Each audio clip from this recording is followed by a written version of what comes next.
I hope that the topic will be useful to everybody. And it is the topic of the 5 ways that you may be giving away your power at work and in life.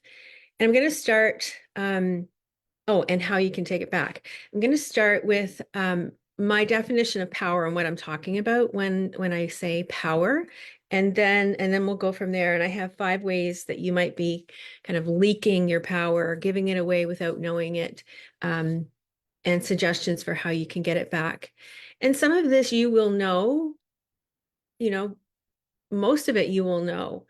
I do hope I provide something new every once in a while so that it gets you thinking, but you will maybe not be practicing it. You may have forgotten, you may have let it slide, and you'll be thinking, oh yeah, I want to get back to that. So I hope that this is of good value to you. So looks like we have our live people for the moment. So I'm going to go ahead and get started. Now I have a little bit more structure to this, but I still do want to take your comments. So I will be mindful of watching the chat and hopefully see your comments if you make them. So I'm just going to adjust my screen so that that happens without too much trouble. All right. Great. So what do I mean by power? And you'll see me write or talk about personal power a fair amount. And I have to say that it wasn't front of mind for me until we talked about it and practiced it a lot in yoga. I've been doing yoga for, how old's my daughter? 17. Well, before that, but really intensely and with intention and mindfulness, and learning from the philosophies and the principles as well since 17 years. So the concept of personal power is quite big in the kind of yoga that I've been doing. And it is because it is kind of the base of where we can begin to build our protection, our aura, our influence, our confidence, the way we show up in the world. So to me, personal power is about being aligned with who you truly are. So there's an authenticity to it. It is real. And then you come by it naturally. So we all have different types of power, brands of power, and yours is yours. So it's very personal, right? It's a combination of gifts, talents, experiences, and you kind of your best, powerful, highest self. So to me, that's what personal power is. Power, when we often think about it, carries this weight of burden. It often means, having power over people. And the kind of power I'm talking about is not about dominance or control. I'm talking about reclaiming what is yours. So within your sphere of influence, and it starts with you, right? Because it always starts with you, around what you are able to align with inside yourself. And then that leads to your influence. So personal power is about owning your choices. It's about recognizing your worth and the fact that you are worthy of, my cat, you're worthy of your desires exactly as you are, without having to prove it or earn it or be any different. And my cat's having a little freak out. And you are entitled to express your voice in its own unique way and be heard in all areas of your life. So that's what I mean by power. And it is power with. So real personal power doesn't control or dominate others or even try to dominate circumstances. It is about trusting yourself and knowing that no matter what happens, you're going to be able to handle it. and owning your choices when you take action or respond in a particular way. And we do that aligned with other, beings. We alongside of other beings, not controlling them. Does that make sense? Let me know if you're picking up what I'm putting down, as they say. Let me know if that makes sense to you.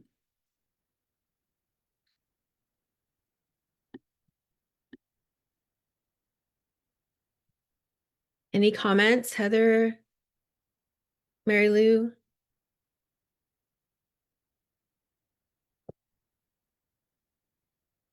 There's a bit of a delay, so I'll just wait a sec.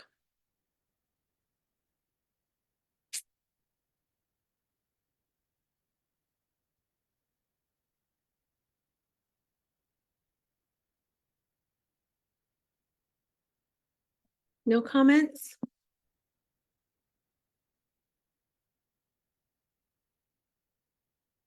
Okay, hopefully it's making sense. Um, I'll check the chat in another few seconds, but I'll move on. So, how are we giving away our power? Like, do you ever have times when you feel more powerful and other times when you feel less powerful? I do.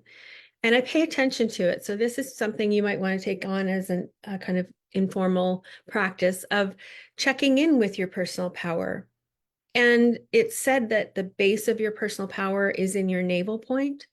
And so when we do yoga that strengthens our core and strengthens our navel point, we are strengthening our power. So from a day-to-day basis, we often get so busy, we don't check in with ourselves, we don't check in with our power, or even think about how that's going. Yeah, am I feeling powerful? Am I feeling strong? Am I feeling aligned? Or am I kind of, for me, it feels like being out there on a limb when I'm not powerful. I'm shaky. I'm not being aligned with my truth. And I'm not standing in it and I'm not owning it. And maybe I'm in um, blame or retreating, avoiding. Those things are all feel to me shaky and not in my power. So does anybody have any comments on that? I'll just check in again. Hopefully I'm seeing your comments. I get so worried that I'm not. And I don't even know how I would know. And the last comment I have in the chat is 7 minutes ago. So let me know that you're here if you're joining us and haven't said hi yet.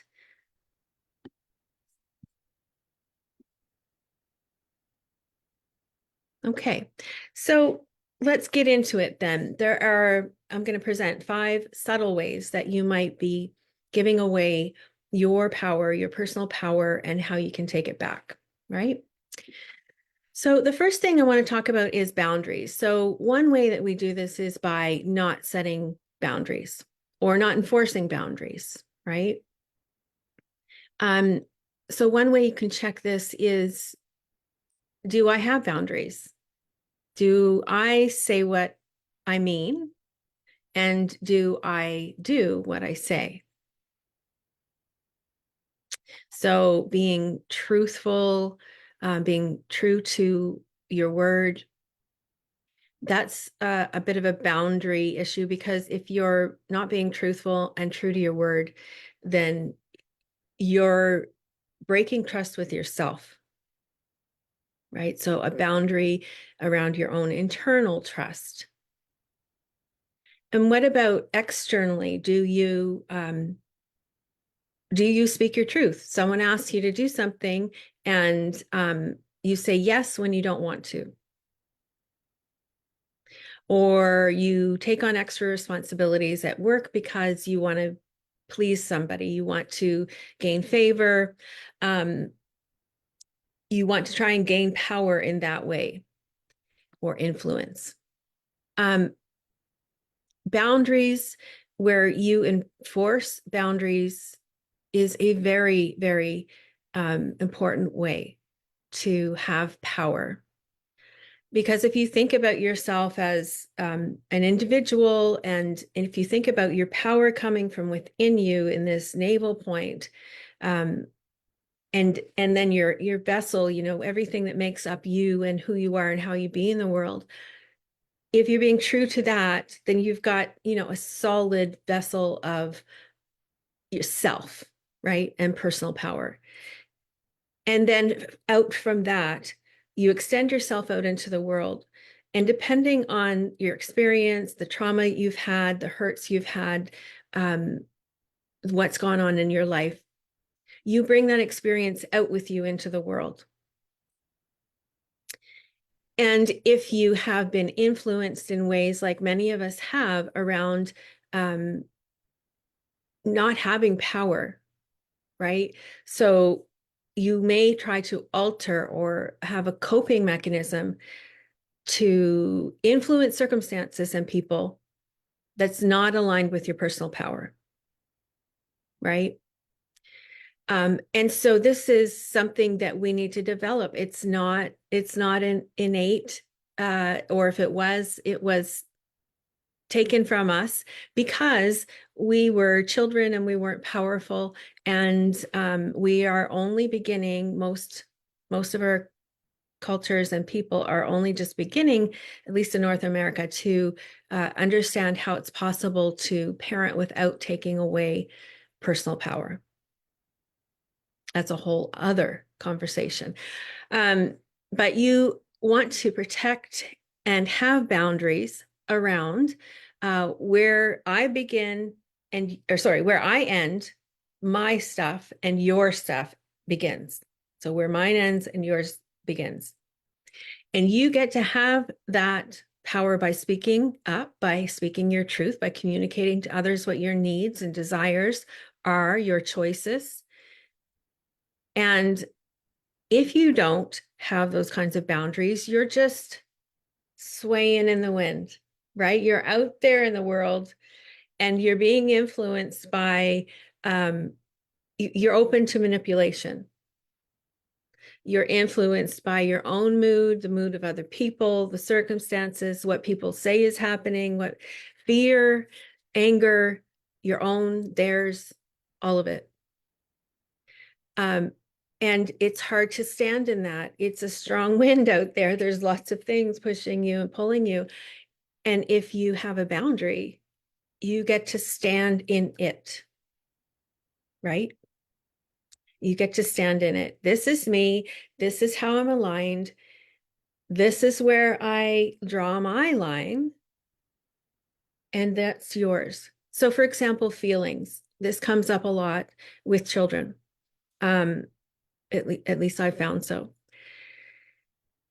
Empathetic children, sensitive children, people, perhaps of all ages, but it starts at childhood, is they are feeling other people's feelings. They are aware of them.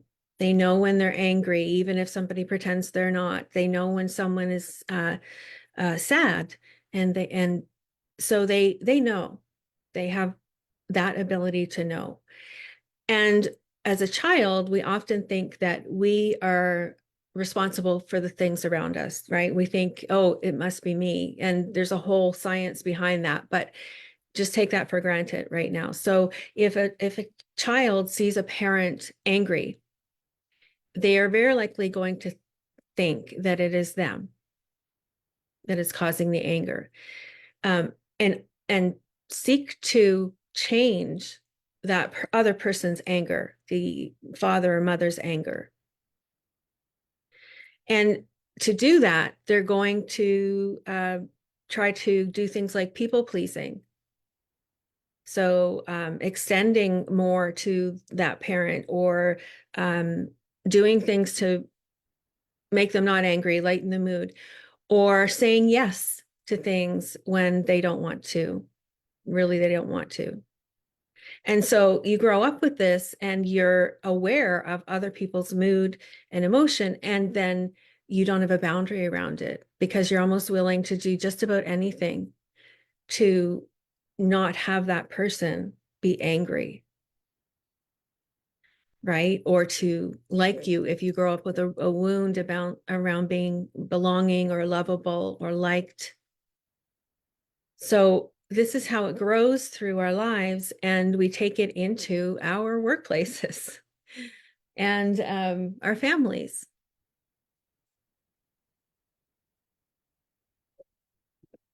And so we go into our workplaces, and our boss asks us to do more than to work late, but we've got children to pick up, households to take care of. Maybe we say yes when we don't want to. And maybe we do that over and over again so that our life becomes with other people and other circumstances. So our life becomes really unmanageable around what we can plan, what we can do, what we can take care of in our lives. And you know what goes to the bottom of that list? You know, us. When there's no more time or energy left, it's us that is usually the last thing to be taken care of. Right? Okay. So that's a lot. But you want to look for this where you're not identifying your boundaries, you're not enforcing your boundaries, you're saying yes when you mean no, or no when you mean yes. You are over apologizing or explaining or justifying yourself. So taking back your power, whether at work or at home or in your community, is involves really recognizing your limits. And what is your point of boundary? And boundaries doesn't mean that you're like, you know, have a big armor around you. It's actually the opposite. When you have a boundary and you know that you're going to enforce it and you trust yourself to enforce it, you can actually be more open and loving and giving, because you're not afraid that you're going to overgive or overdo. You have a boundary, right? And you can trust yourself with that. So what are your non-negotiables? You have to have some courage around enforcing your boundary, but start off with, what are my boundaries? And then, practice. How am I going to enforce that boundary? Take the worst circumstance. It's often the boss. And think about it, design a script for yourself about how you're going to say no when you get asked to work the, night shift, or you get asked to do something that is really outside of your comfort. Think about how you're going to say it, and then stick to it. And remember, no is a complete sentence, right? It's so trite, but it is. No, no, thank you. You don't need to justify yourself. So that's the first one. And if I go this long on all of them, it's going to be a long one. Hey, Tracy. Nice to see you. Yeah, so let me know if you have any questions about that. That's boundaries. First way we give away our power, or you may give away your power. I know I have, and I still struggle with this one, is boundaries. So not setting boundaries. Number two, allowing self-doubt to be in control, to take the wheel. Let's talk about this, self-doubt. Talk about this a lot. Self-doubt is so common. And it is, I say, a thief of our personal power. It takes away from our sense of agency. It makes us think that we are smaller or weaker. It dictates our decisions, makes us play small, not speak up, not apply for that promotion, not express our ideas, not try that business idea we thought of, not leave that relationship, not try to have a relationship. It's pretty self-limiting, isn't it? Right? Because self-doubt comes from within us, and we have the ability to change it. And yet it seeps in like, I don't know, it seeps in everywhere. It deteriorates our confidence and our self-esteem. So what I want you to know is that self-doubt is so common.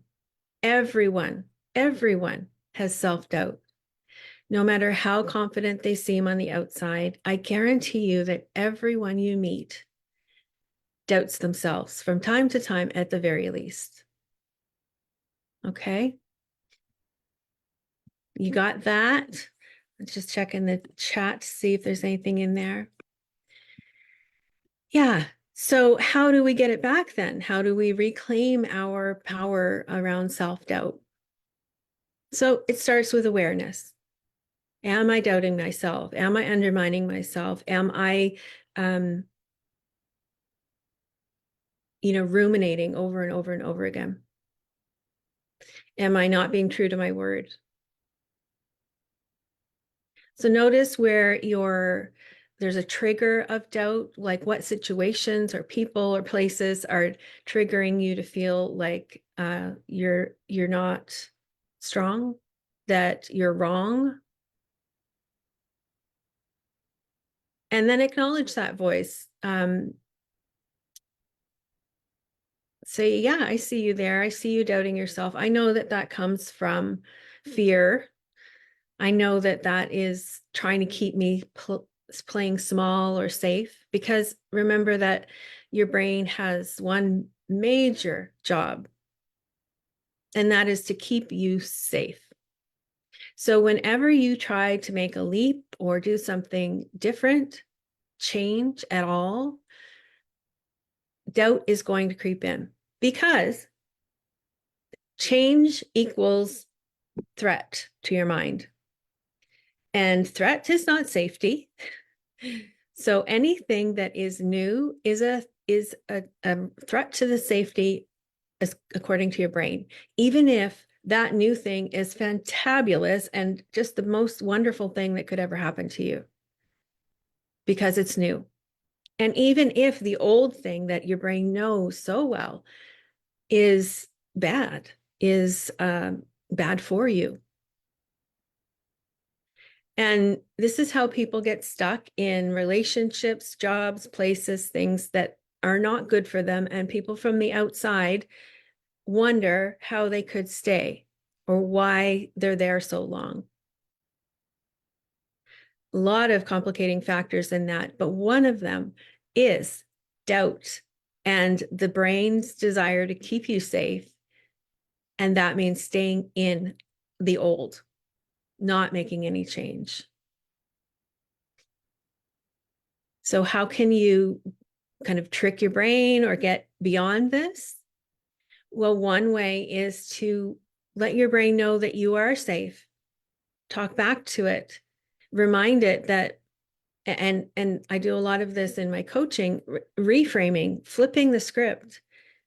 For example, if you're staying in a job that you've been in for a long time, and it is, you think, safe because you've been there a long time, it's what you know. But being in a job that you don't love, that you're going to do a crappy job at, and eventually come to, the attention of your superiors or whatever it is, that you are doing a crappy job, you're likely going to get fired eventually. So that's not safe. But your brain doesn't know that. So you have to remind it, right? Talk back to it. Look for evidence of how this can be safe, that you have handled situations like this in the past. All of this, look for your performance. You've survived 100% of your past days, things like that. And where have you been able to take on these kinds of challenges in the past? All of this will kind of lessen the grip of self-doubt and allow you to move forward and not be in the stuck. I'm curious how this lands for people. It's a really big one when you're wanting to make changes in your life, self-doubt, giving away your power. What self-doubt can mature into when you work with this is self-trust. And I love, love, love this idea of self-trust, self-belief, knowing that you have got your back, you have always got your back, and you will always be able to handle whatever comes up. That's huge. How would your life be different? What would you do differently if you knew that you could trust yourself 100% to get through it? Right? Anyone have any comments on that?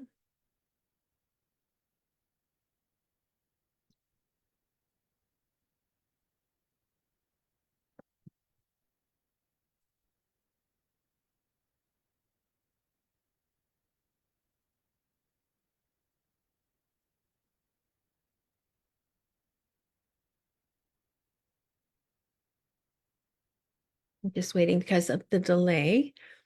I don't see any comments.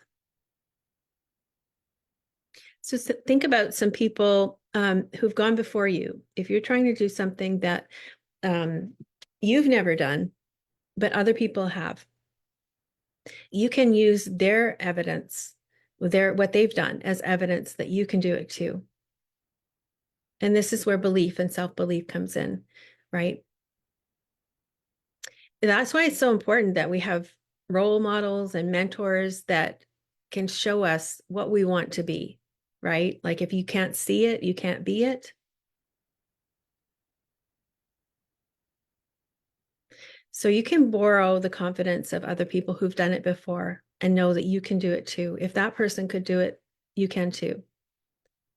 So this is, that was number 2. And this is how you can take back your power, your personal power around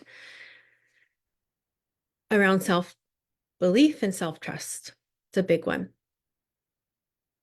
All right. So moving on to number 3, and this is going to be over apologizing.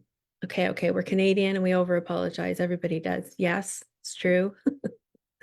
And have you ever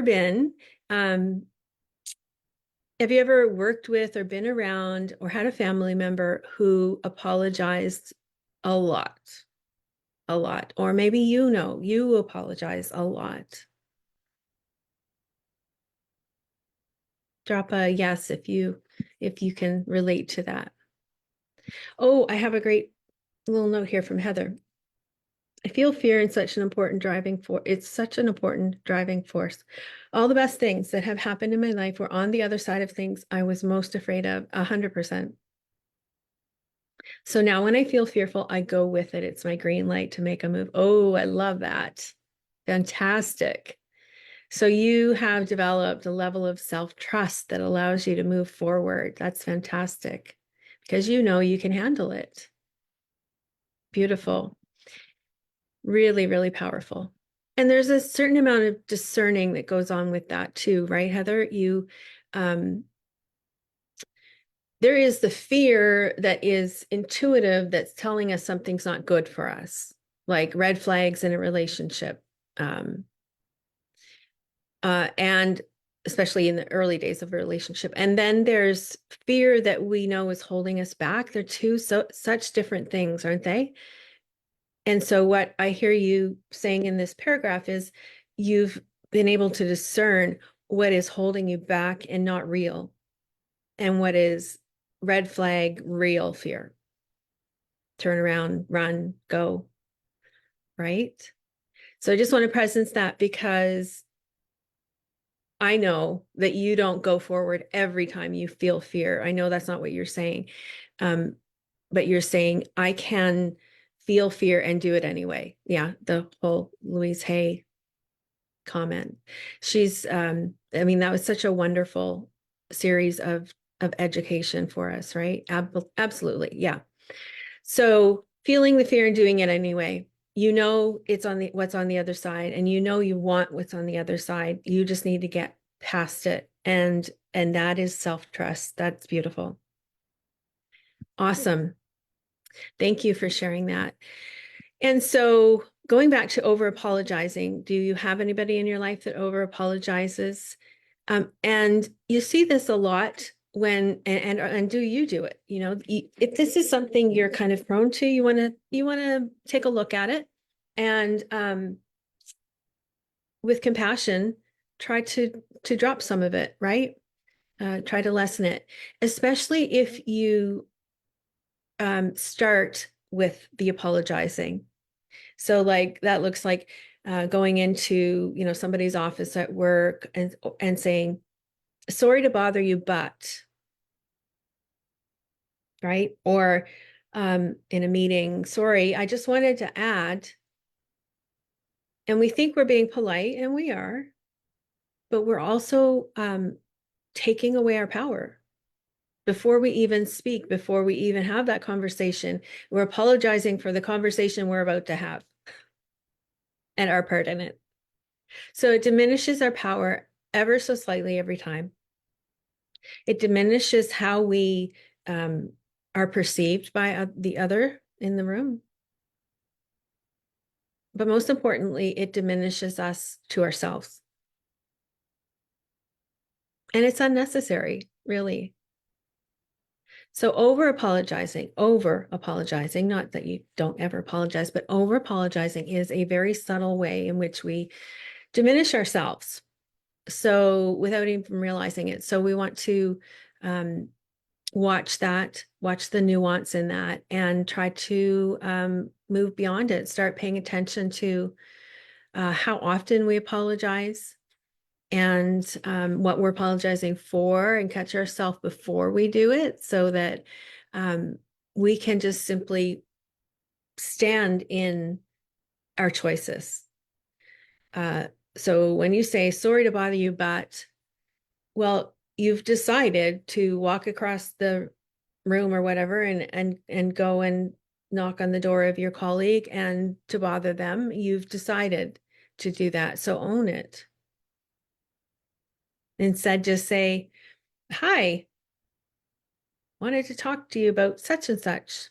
Thanks for your patience. Thanks for seeing me. There are ways of being polite and genuine and grateful without apologizing. The sorry is the piece that's diminishing us. So if you're speaking up in a meeting, you can, simply get straight to your point. Just simple shifts can change how your message comes across and how you are seeing yourself in that messaging. So reclaim your power, your personal power of owning your choices, owning your voice, value your voice. When you speak up, you have something you want others to hear. You're not just talking for the sake of talking. And recognize that you are worthy of being listened to. You're worthy of taking up space. You deserve the time and space that people are giving you. So you don't need to apologize for it. Just going to check the comments. How's that landing?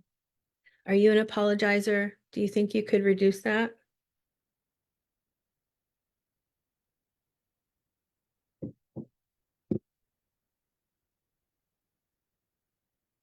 We see it a lot in others.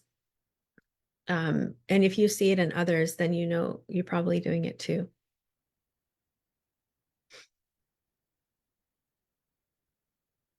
So that's one way you can be more in line with your personal power. And it's going to make a difference because you are listening to everything you say. Everything you say is important. And the mind takes it in and believes it all, whether it's real or not. So no comments there. I'm going to go on to number 4. Number 4 is seeking constant validation externally. So do you find that you constantly need to go to others to get reassurance, check in with them, get approval from a boss or a friend, or even, social media followers? People will ask people they don't even know to give them validation. And there's a very human reason for that. And validation in its proper place is okay. But seeking it often and too much, and maybe from the wrong sources, is a clear sign that you're giving away your power, your personal power. When you base your self-worth, your worthiness on external validation, you put yourself at the whim of others, right? You're basically allowing them to dictate how you feel about yourself, right? Like, my idea is good if other people think it's good. And this allowing others to dictate how you feel gives them the power over how you feel. It gives them the power over what you do or don't do, say or don't say.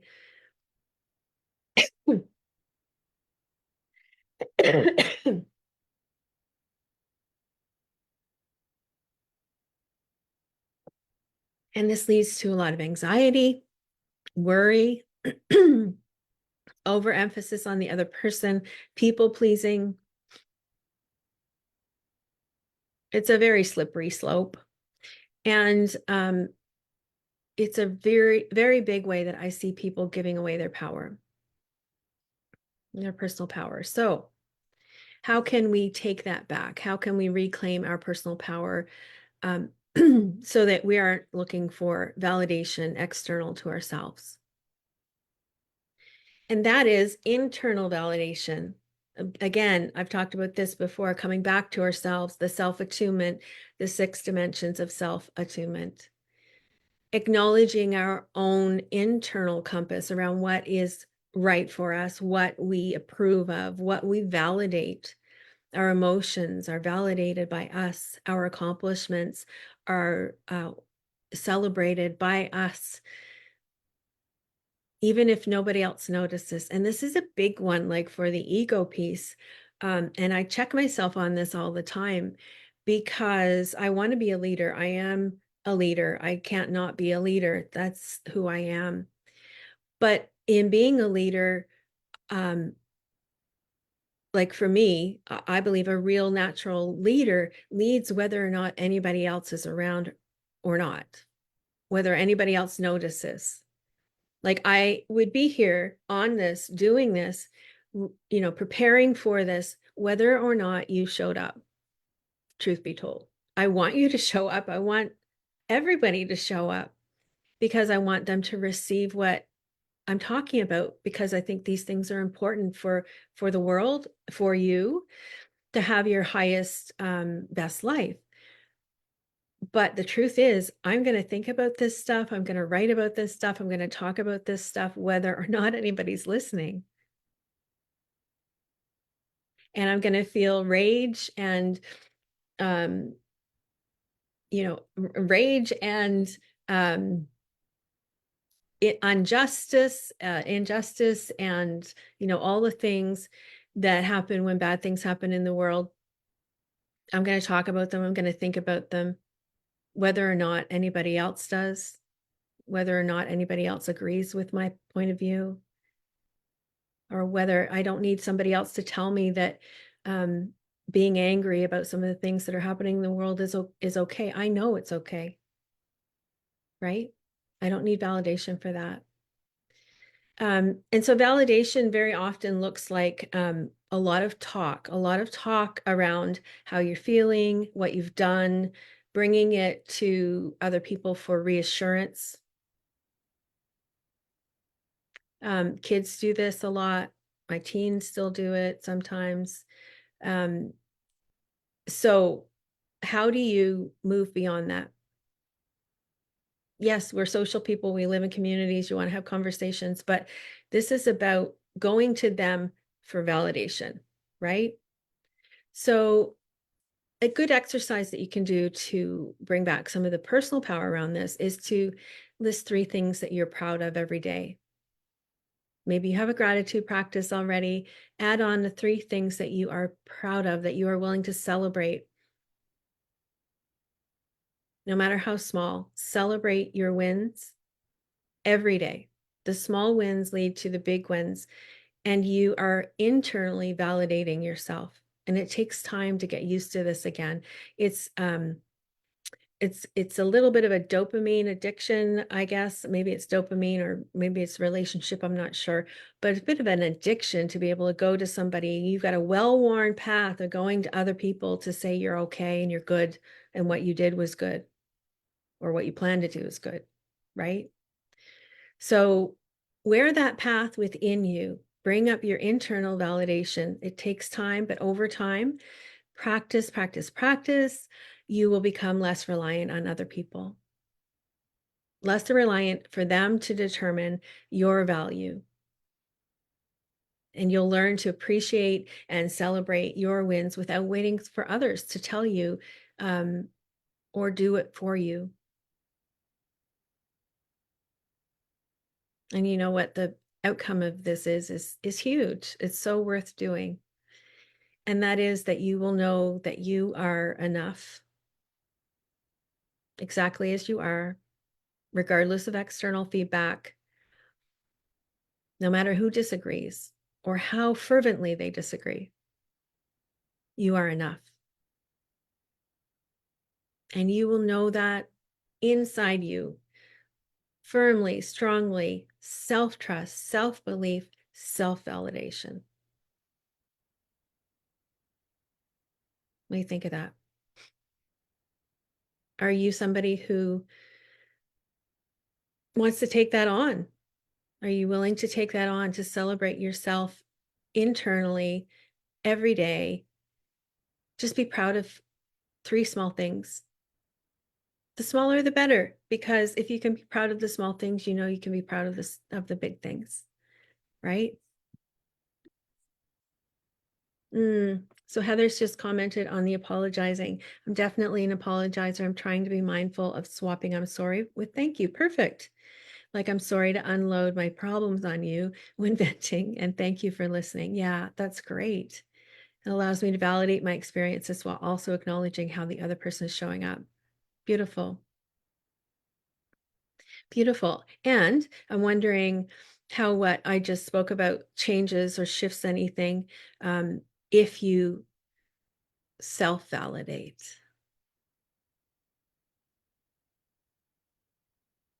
Let me know what you think of that. Self-validating.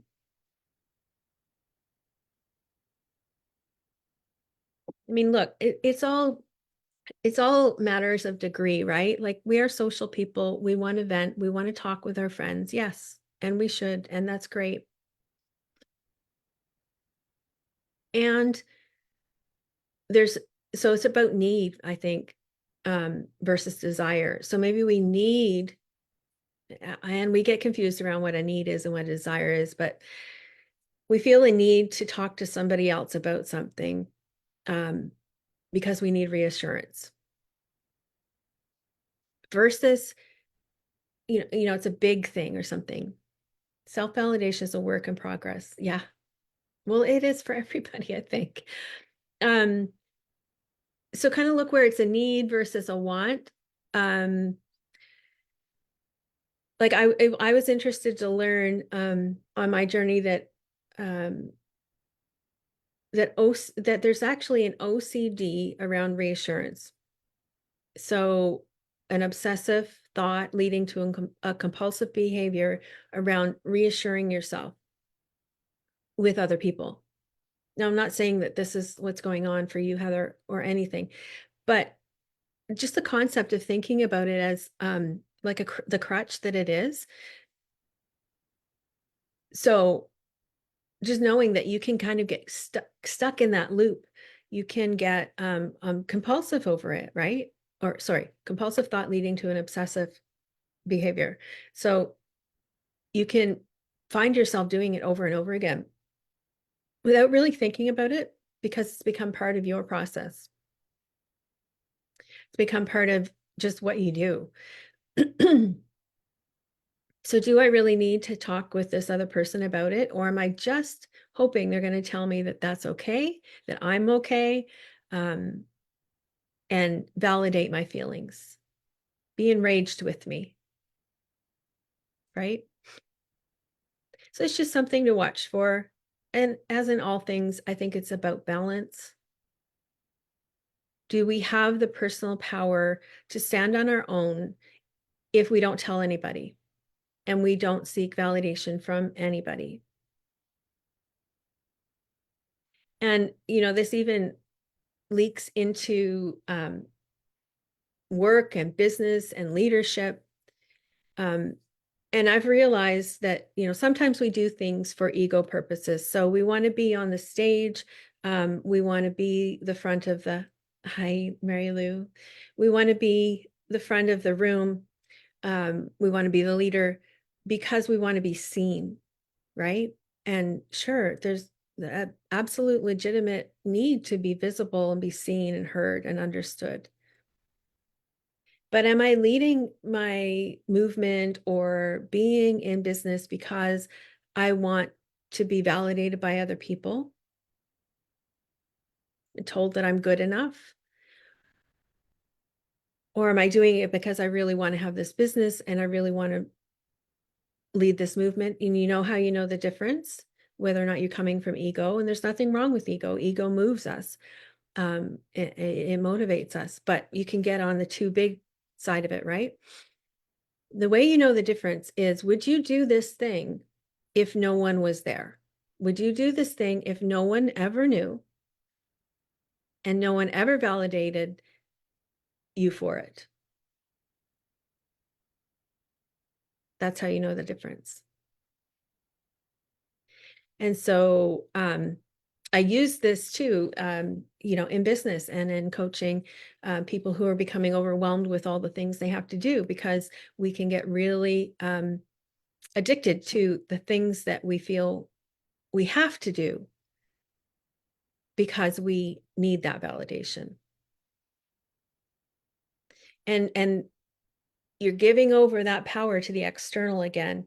If I do all these things, I will be validated. I'll be told I'm good enough, and then I'll be happy. Instead, how about I do what I want, even if nobody's looking, nobody's validating me, and I validate myself and I know I'm enough, even if nobody sees it, even if nobody even knows I did it. And that's how you know what you want to do, what you really want to do internally, from your own soul desire versus from a place of ego. Let me know how that lands.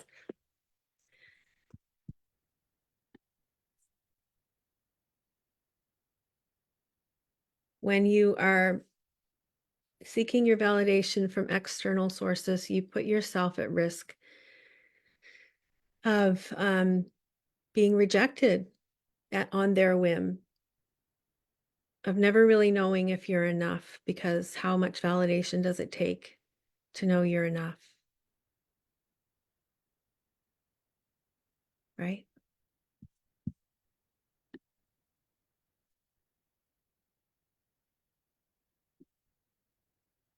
I'll wait and see if there are any comments, and then we'll move on to number 5.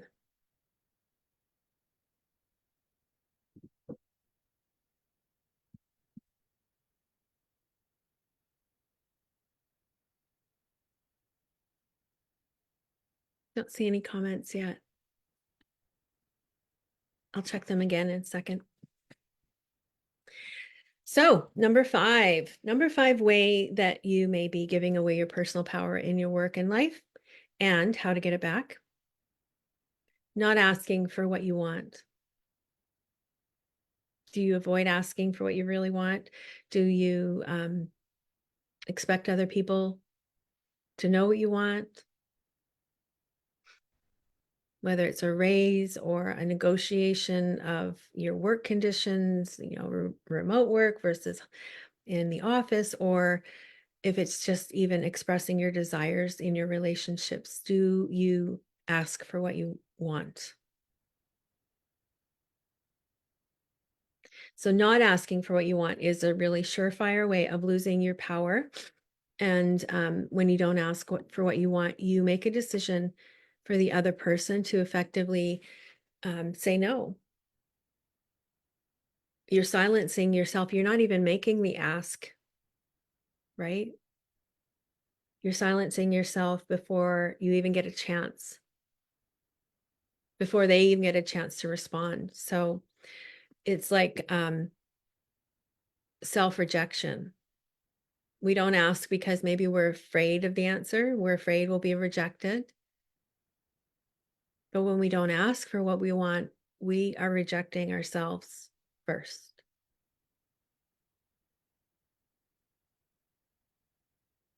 So that takes away our personal power for sure. How do we get it back? What do you think? How do we get it back?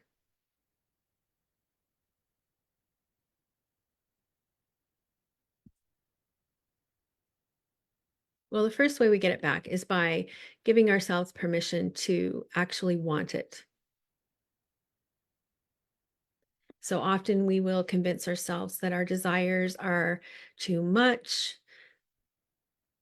too over the top, not worthy, we don't deserve it. So identify what you need, what you want, and remember that it's okay to ask for it, even if the answer is no. Don't self-reject. So when it comes to work, you want to research and prepare your request. You want to practice saying it clearly. Make sure that you're confidently and clearly stating what it is that you want. Um, and then the more that you do this, the better you're going to be able to do this, right? So practice, your muscle will grow at doing this. It might be a bit bumpy and awkward at first, but the more you do it, the better you'll get at it.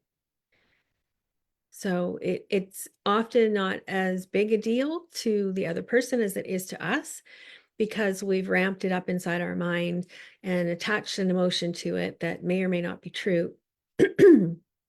And for sure, we have, most of us have some sort of internal dialogue or trigger around rejection, right? So practicing it, seeing where it has gone, remember where it has gone well before, bring that evidence in, know that you're worthy to ask for it, even if the answer is no. And you're in the practice of trying this out. So give it a shot, right? So things like going in to ask for the promotion, just setting up an appointment, saying, I'd like to discuss this, and then simply saying, I see my role as having grown and the scope has gone bigger and my skill set is bigger. I do things faster now, whatever your argument is in favor of the promotion. And simply state it and say, I believe my contributions are worthy of this promotion, right? So advocating for yourself, allowing yourself to want it, and then advocating for it, and you will build this muscle around self-empowerment and asking for what you really want. The last thing I want to put out there is this ripple effect. So when you reclaim your personal power, it doesn't just improve your life. It improves the workplace, the relationships you have. It improves your community. So when you start living true to your desires, having boundaries around them, speaking outwardly to them, validating yourself, do you see how that can be such a strength? How you get to stand in the truth of that in your personal power? When you stop doubting yourself, you are creating this model for those around you. And we say we we show people how to treat us. This is what they're talking about. When you sit in your personal power and you be true to yourself, you see that you're going to be treated differently. You're going to have more power and more influence You're going to be less at the power of others. So build this courage, this authenticity, this personal power by practicing it. And it's not a one and done thing. You need to practice it all the time.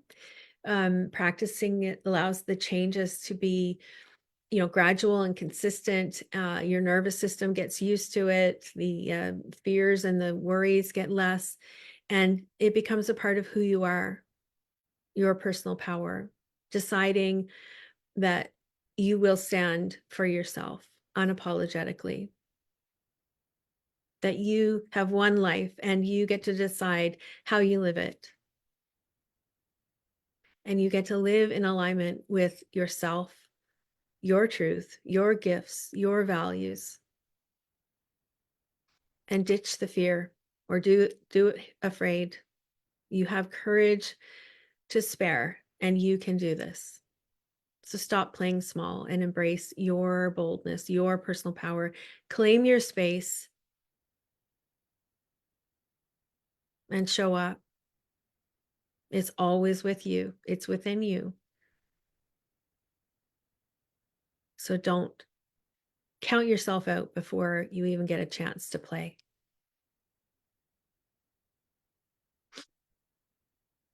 You are so powerful. You are powerful beyond belief, beyond comprehension.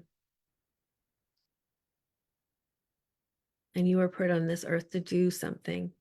And if you aren't doing it or you think you're not doing it, it's time to look into that.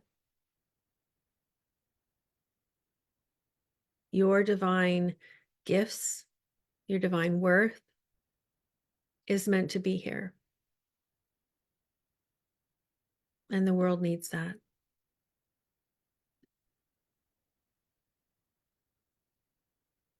So I'd love to hear from you. Are you willing to take on these 5 ways of bringing back your personal power, to stop giving it away? So asking for what you want, not seeking external validation, having internal validation, not over apologizing, and not allowing self-doubt to take over. And finally, by setting and enforcing your boundaries. Those are the 5 ways you might be giving away your power and how to take it back. So that's what I've got for you today. If you feel like any of this is beyond your personal ability to change on your own and you would like some help with that, that's what I do in my coaching containers. It can be really hard to break these patterns. Maybe you've been doing these things for 40, 50, 60 years, right? 30 years. It's hard. These are long standing patterns. So the first thing to do is to notice them, acknowledge them, and then take on some of these practices I've mentioned. But if you would like more help with that, you just book a call with me. We can get on the phone for 15 minutes and we'll see if this is something that you want to have more coaching on, or you want to really go deep on it, or maybe it's just one conversation we need to have. And maybe that one conversation can lead to some big change for you. So I love helping people move beyond their stuckness, their patterns, their fear, so that you can live your really best life, be so happy with what you're doing and feel aligned with it. I hope this has been helpful. I don't see any comments. Let me know if this has been helpful. Just put a comment in the chat and then I'll say goodbye. I hope you have a good week.